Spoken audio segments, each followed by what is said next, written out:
Parmi les grands péchés qui sont répandus à cette époque, il y a le fait d'agir et de travailler avec l'usure, le riba, l'intérêt usuraire. Allah Ta'ala dit dans Surat Al-Baqarah, dans le sens des versets: ô vous qui avez cru, craignez Allah et délaissez tout ce qui reste de riba si vous êtes vraiment croyants.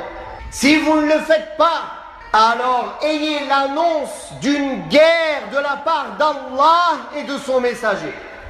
Tous ceux qui ne veulent pas arrêter d'agir avec l'usure, Allah et son messager leur déclarent la guerre.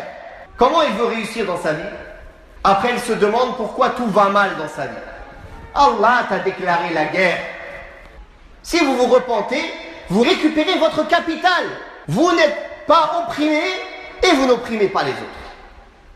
Dans le hadith rapporté par l'imam Muslim, Jabir ibn Abdillah radiyallahu anhu a dit: le messager d'Allah sallallahu alayhi wa sallam a maudit celui qui mange le riba, c'est-à-dire qui le prend, celui qui lui donne, celui qui écrit le contrat et les témoins qui ont assisté au contrat. Puis il a fini en disant: ils sont tous pareils. Ils sont tous associés dans le péché.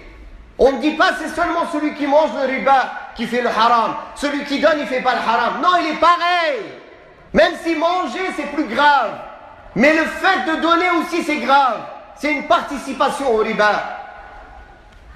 D'ailleurs, dans le hadith de Abi Huraira, le messager d'Allah sallallahu alayhi wa sallam a dit: l'usure, le riba, c'est 70 portes.